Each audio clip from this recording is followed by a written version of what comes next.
Okay, then let's get started now.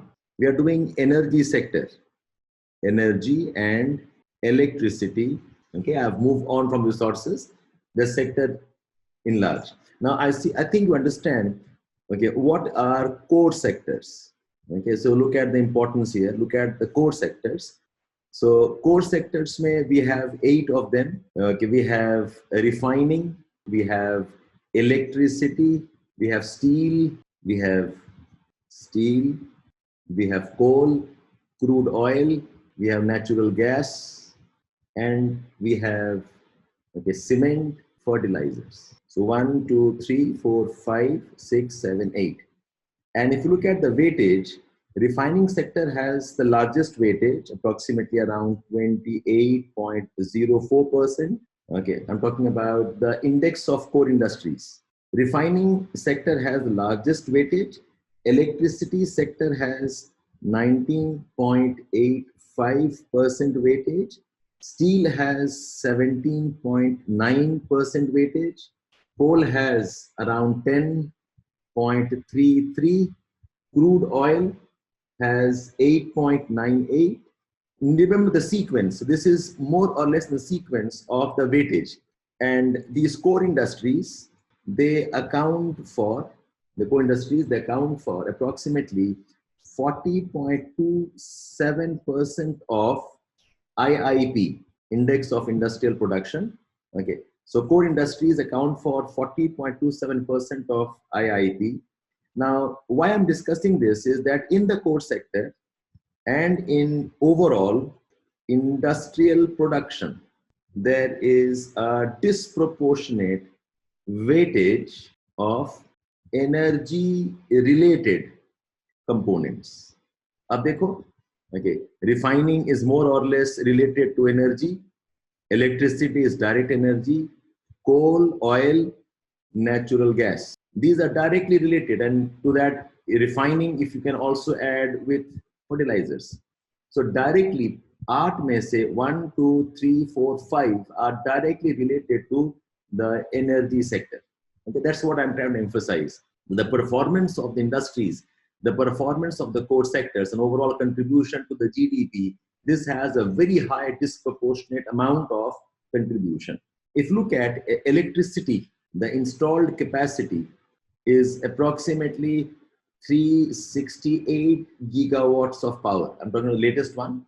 So you can approximate this as more than 360 gigawatts of power. This is the installed capacity that we have. So beta ye data aap log yaad rakhna. I mean, this data is supposed to be used in the answers. Wherever possible, use this. And if you look at the breakup of contribution, coal accounts for, okay, this is coal. Coal accounts for approximately 55% of all installed capacity coal. And then we do have smaller proportion, okay, lignite hai. We have a small proportion of natural gas. Natural gas, approximately 6.7%. We have got lignite. Lignite contributes about 1.7%. We have diesel, about less than 1%. So if you're going to add up all of this together, if you add up all of this together, the thermal sources account for almost 2/3 of energy, the 2/3 of electricity. And what remains, okay, approximately 23% is renewable, non-conventional, and another 12% we have, approximately 12% we have, this is HEP. So if you look at our contribution here, these diagrams I would like you to use in your notes, please. So this is the thermal, whereas this is what's called as the renewable resources. Renewable resources includes the non-conventional, okay, and includes also HEP. Non-conventional, I said, is 23%, HEP 12%. Together, they account for almost 35% of all energy. So 2/3, so you can say approximately this is 60, okay, 6% or 65%, and the rest is the renewable energy. So this is the breakup of how we are generating our energy.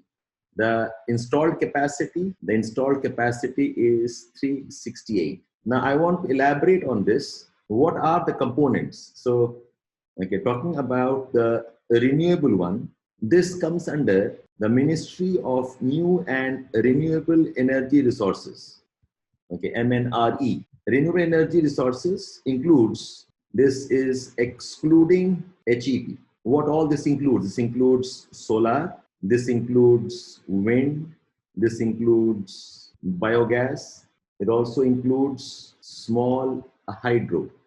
The small hydro are also called as hydel projects. Hydel projects where, okay, the electricity capacity is less than 25 megawatts. If it is more than 25 megawatts, it then comes under the HEP. So please have a look at this table. So a bit of data here, but make sure that you are remembering this data. This is not only for mere jotting down. Like MNRE will deal with only this much. Okay, to this you could also add atomic energy. Nuclear energy is approximately 1.9%. Okay, you could add maybe, okay, यहीं पर कहीं add कर लेना, अलग से add कर लेना. This is nuclear. This is 1.9% approximately. But in our MNRE, we do not have nuclear. So this is what you have to remember: solar, wind, bio, and small hydel. Okay, and I'm discussing now what are the components of the renewable under MNRE. So write this much down, please. I'm discussing energy and electricity sector. And in this, I'm trying to establish what is the importance of electricity and power in India. So I said, if you look at the core sectors, there are 8 core sectors. Please pay attention. I'll repeat these points for you. Okay. There are 8 core sectors. In the 8 core sectors, we have refining, we have electricity, we have steel, we have coal, crude oil, natural gas, cement, and fertilizers. So I presume you should have known this, fertilizers. And if you look at the weightage, okay, we have what's called as index of core industries. It tells us the performance of these core industries. The index of core industries may weightage of refining is the highest. So you need not know the weightage, but I have an approximate idea at least. Okay, that refining accounts for almost 28.04% of the index, electricity 19.85, steel 17.9, coal about 10.33, crude oil 8.98, and so on. Okay, just remember 2, 3, and remember the sequence. The sequence of importance is refining is most important. Then we have electricity generation, we have steel, we have coal, we have oil, a sequence of importance. And then I said that the core industries, they account for 40.27% of IIP. What is IIP? It is Index of Industrial Production. Okay, so we have another index that tells us about industrial production. Okay, not only the core sectors, but the core sectors account for 40.27% of IIP. That's a lot of percentage. So that's how we are establishing that core industries are important. And as I said, in the core industries, if you look at the energy sector, if you look at electricity, it has a huge disproportionate representation. And that's what I wrote here. In the core sector, the overall industrial production, there is a disproportionate weightage of energy related components and sectors. So refining is linked to energy, electricity is energy, coal is linked to energy, crude oil is energy, natural gas is energy. So there is a disproportionate weightage of energy related components and sector. This is how I established that energy sector is a very, very important sector in our industrial performance and in our economic performance. So that's one point. Then I'm giving you some data about how the energy production is contributed to by different type of inputs. So if you look at electricity, the installed capacity, okay, The actual production can vary, okay, but right now our installed capacity is about 368 gigawatts. 368 gigawatts, so that's equal to 368,000 megawatts. Same. So remember this as a round number. So our installed capacity is around 360 gigawatts and more. Of this, what are the sectors that contribute? In the contribution, I said, so I've drawn a type of a pie chart here. So the coal is 55%. So coal approximately is 55% of all production. We have got natural gas, 6.7% or 7%. Lignite contributes about 1.7%, approximately 2%. Diesel is very less than 1%, most of them diesel generators. So very less if you look at the overall electricity. And I did add a small component of nuclear also, but nuclear doesn't come under thermal, it doesn't come under renewable. It's considered to be a separate entity altogether. Right now, nuclear contributes about 1.9%, and this has not been growing as dramatically.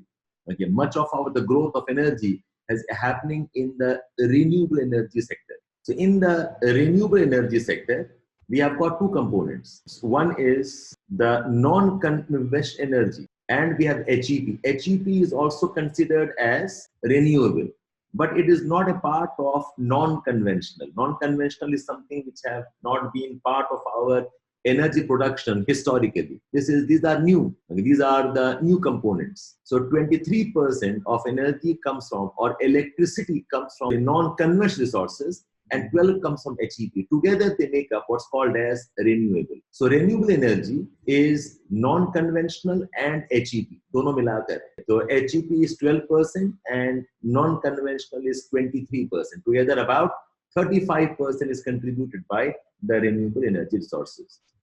Then what I was saying is that in the renewable energy, there are two components, like I said. Under renewable, I said, we have one is, this is the Ministry of New and Renewable Energy Resources.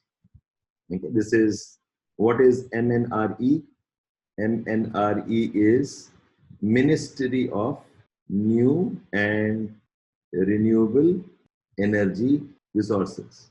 And under this, we have solar energy, wind energy, energy from biomass, and small hydro projects, also called as tidal projects.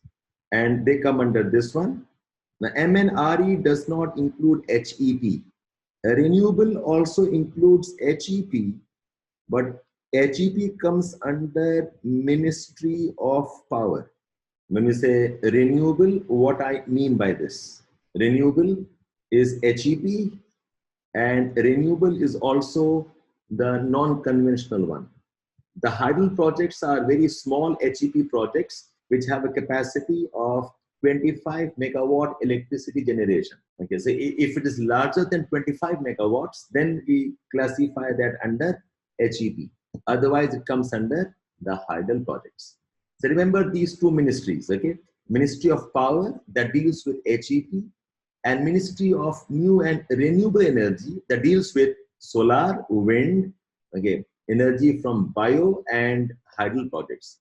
So of these four, which is the largest contributor? Anybody has an idea right now? Talk about 2019, 2020. Which is the largest contributor? Wind, yes. Wind generates approximately, I'm just giving an idea for the numbers, about 36 gigawatts of power.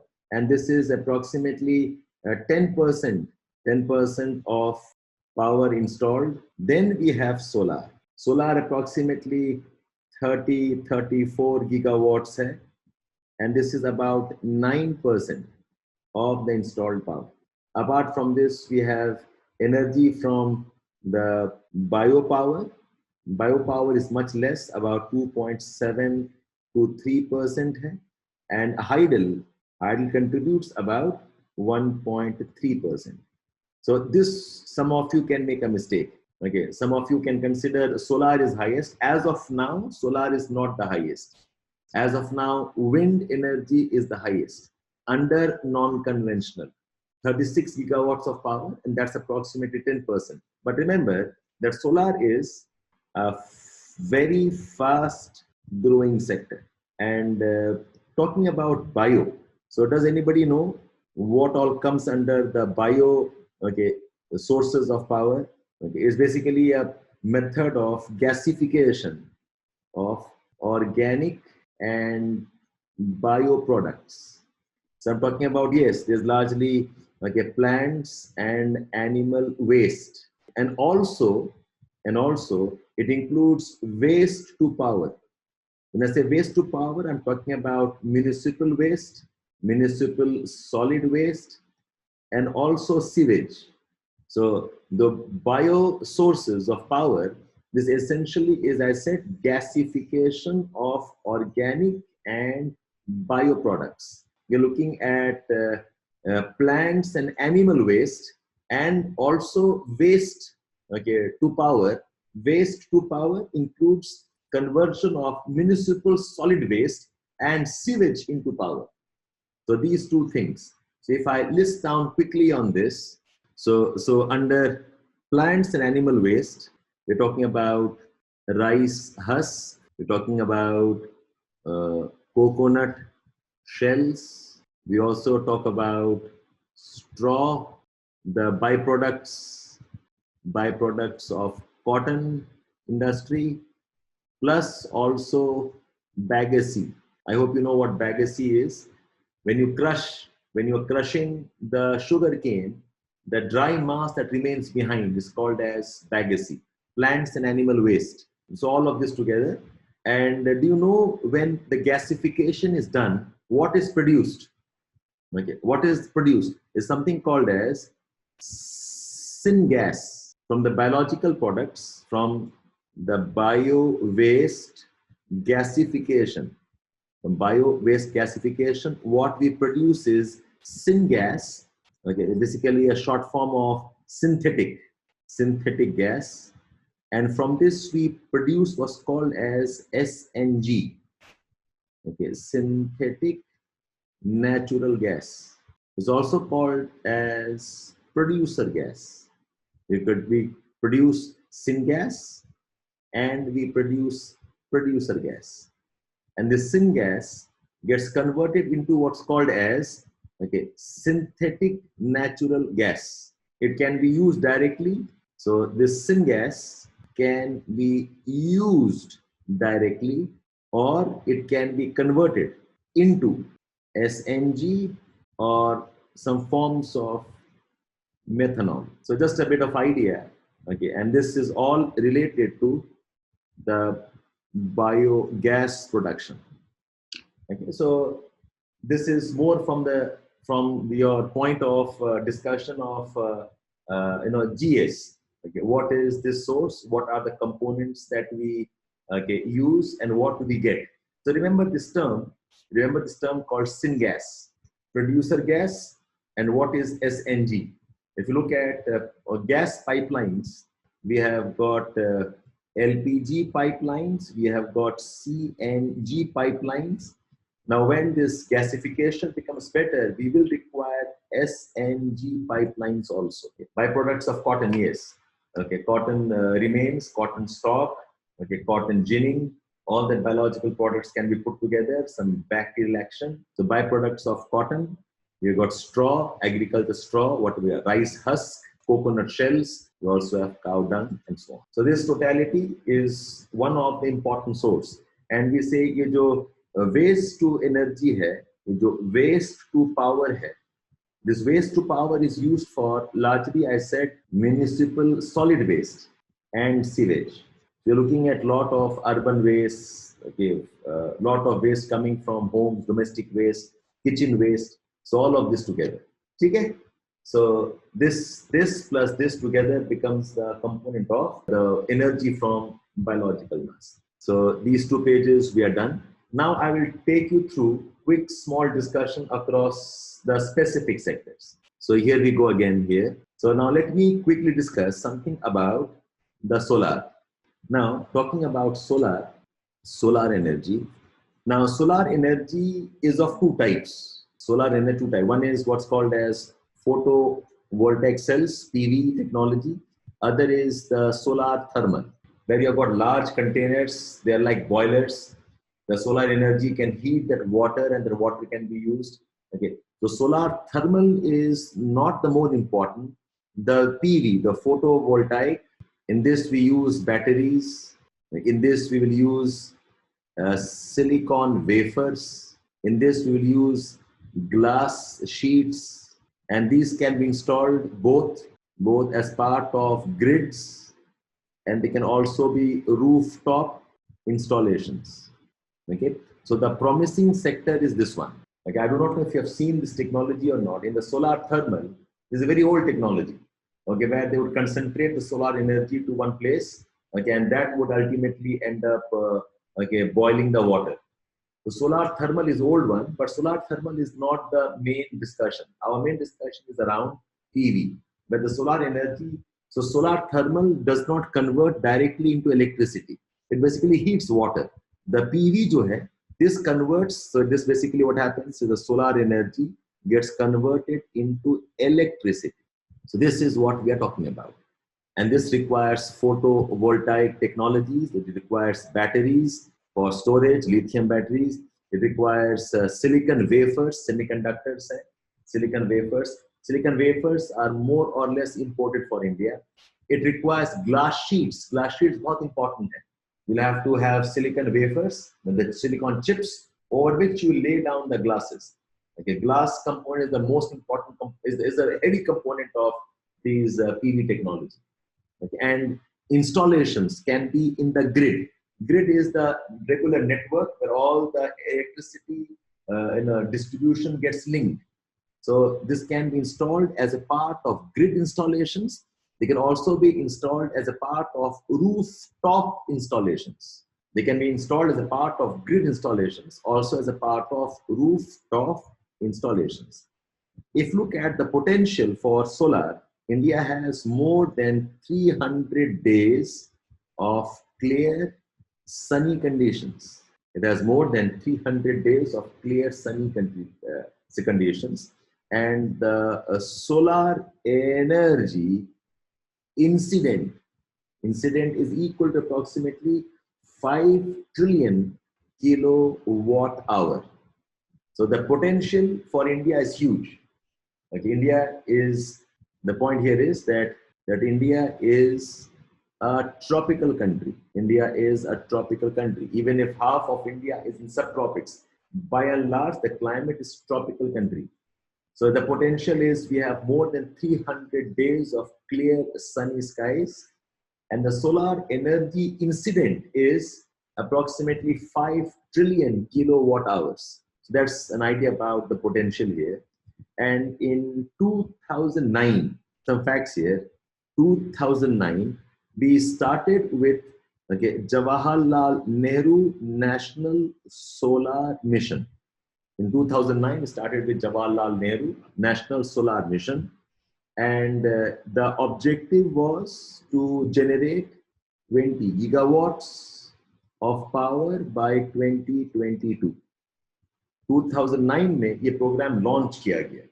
Okay, Jawaharlal Nehru National Solar Mission, and the objective was to generate 20 gigawatts of power by 2022. Okay, and in 2015 we increased our targets. 2015 we have the Solar India Mission. This expanded the target, and 2015, 2016, India becomes the founder of International Solar Alliance. This was a part of the Paris deal that we talked about. Okay, and this alliance includes 121 countries. So based on this one, because we started this International Solar Alliance, ISA, that includes 121 countries. So we have now expanded the targets. Now we have what's called as an interim target. The interim target is that we have to achieve, interim target for 2022 is that non-conventional renewable energy should contribute 175 gigawatts of power. by 2022. And under this, the contributions, solar का contribution होना चाहिए 100 gigawatts, the contribution from the wind 60 gigawatts, the contribution from bio 10 gigawatts, and from small hydel 5 gigawatts. Okay, so I repeat this discussion here. Okay, so this is what is important for me. Okay, I am discussing solar energy. Okay, so under solar, I'm saying how we are planning this out. So 2015-16, okay, we became the founder member along with Paris of International Solar Alliance. There are 121 countries. These countries are also referred to as sunshine countries. They are mostly tropical countries, plus some countries beyond tropics too, sunshine countries. So based on this, we had an interim target. 2022 में हमारा एक target बना, and the target says that we are going to produce 100 gigawatts of power from solar, which together will be part of this 175 gigawatts to be produced by the non-conventional renewable energy resources. So solar energy का technological components क्या है, what is its potential, and what are the programs and the targets which we are working for. How has that evolved? The potential, I said we have a huge potential. The sunlight that we receive is approximately 5 trillion kilowatt hour, and we have 300 days of clear sun that we see. So as of now, what we have achieved, solar energy is producing about 30 gigawatts of power. What are we producing is here. Presently, solar energy is contributing here. Solar is 30 gigawatts, and wind is 36 gigawatts. 2019-2020 का ये. Our target क्या है? That by 2022, solar must be 100 and the wind should be 60. Now, according to Central Energy Authority, CEA, India has revised its long-term targets as a part of Paris Deal 2015-2016. India had committed to ensure 40% of its electricity generation would be from renewable resources. Write this down, please. According to Central Energy Authority, CEA, India has revised its long-term targets as a part of Paris deal. If you know, we had something called as INDC. In the Paris deal, we had INDC. What is INDC? This is intended nationally determined contributions. So under this INDC thing, India had committed that it ensure 40% of its electricity generation would be from renewable resources, by 2030. So what we have done now is we have revised this. Now our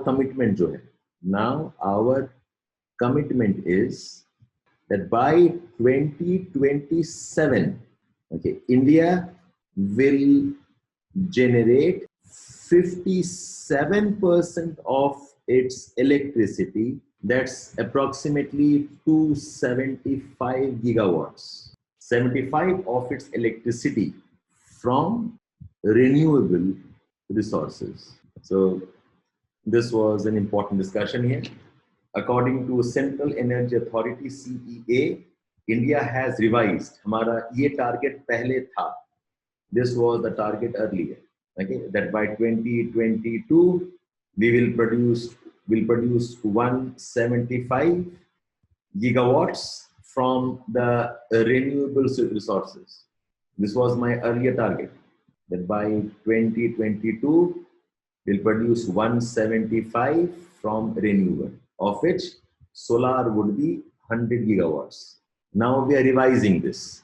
And now our commitment is, okay, that by 2027, okay, we will generate 57% of our electricity. That would then be approximately about 275, assuming that we probably are producing much more than what we're producing right now, maybe more than 450 approximately. 57 will be from renewable energy resources. And a very important point here, in 2017, we included HEP contributions to be accounted in renewable energy. It's an important point.